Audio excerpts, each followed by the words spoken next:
Well, people should absolutely have the jab. I've had mine.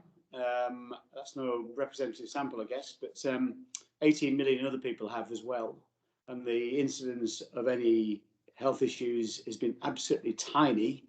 And correlation isn't causation.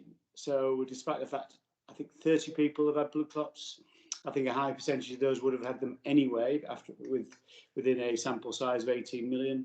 So the medical evidence and the medical advice is very clear. Get your jab. You've got a much greater chance, even if there was a causation, you've got a much greater chance in getting a blood clot with COVID than you have by taking the vaccine. I mean, the latest news this morning is that, they've suspended a trial of using it on children. Now, that all that's going to do really is just add fuel to the fire, really, when it comes to people's way of thinking about it. Yes, I can see some people might think that, but children are not being within the vaccination groups at the moment, and clearly the scientists need to see the efficacy of the vaccine on all types of different populations. But what we're talking about here, of course, at the moment, is people who are over 50 getting the vaccination, and people who are over 50, absolutely, there's no question about it. If you want to get ill, don't get the vaccine. If you want to stay safe, get the vaccine. I mean, that makes it sound quite simple, but obviously there will be some people who just don't. Pushing that into the discussion that's ongoing about COVID passports, what's your view on that?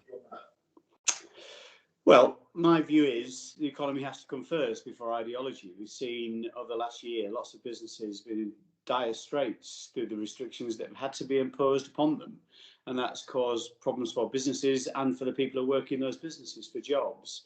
So, of course, nobody wants to have to prove anything before walking into a pub or a shop or a restaurant. I mean, principally, these are going to be for international travel. I think everybody accepts that's the right thing to do. And then there'll be pilots for big events, mass events. Nobody wants to see the Six Nations or the Test cricket with nobody in the audience, nobody in the crowd. It's just not the same. So, would I be willing to say to somebody on the door or show them by means of an app, I've had a vaccination? Yeah, of course I would. No problem. I'd much rather have that and go into Lord Cricket Ground or Headingley or Twickenham or whatever than be excluded from there in the first place. So my view is, so yes, it definitely gets more complex as you get down to small pub level. It's definitely more complex. That's not part of the government plans at the moment. If you asked me, well, would you rather go to the pub if you could only go to the pub by showing you'd had a vaccine? Would you be willing to do that? My answer would be yes, I would. Yeah, but the wider question though is not about showing a passport. It's about actually you have to have the vaccine. No, you don't actually.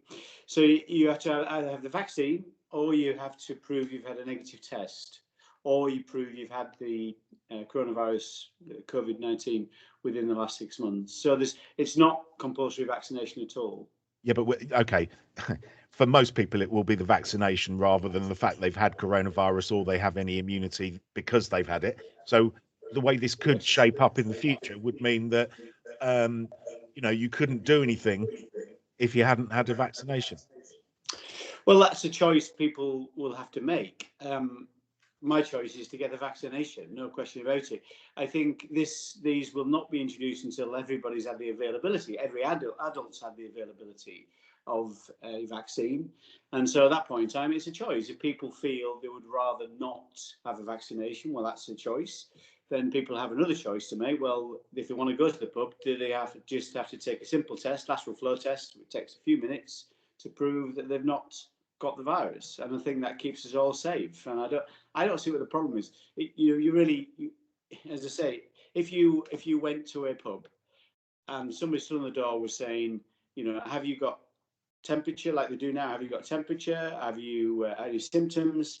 I quite happily say no. I don't really see what's a big difference to that. I think the people that are arguing the case are saying, well, it's civil liberties. You'll have to have a vaccination, otherwise, effectively, you just won't be able to do anything. John, it's simply not true. It's simply not true because you can show you've had a test. So all the effective electronic means or even paper-based means of saying I've had the vaccination, or I've had a test, or I've had the disease in the last 6 months. So those are your options. It's not one size fits all, and it's basically a kind of technical way of doing what people ask you to do anyway. If you've been going to the pub in the last few months when we could go to the pub, people would have asked you in the shop, in the pub, have you got symptoms when you go in? It's no different to that, really. And of course, these are temporary measures. It's not something we have some kind of identity card state. It's temporary measures until we see the coronavirus start to be eradicated from as a major health threat in this country.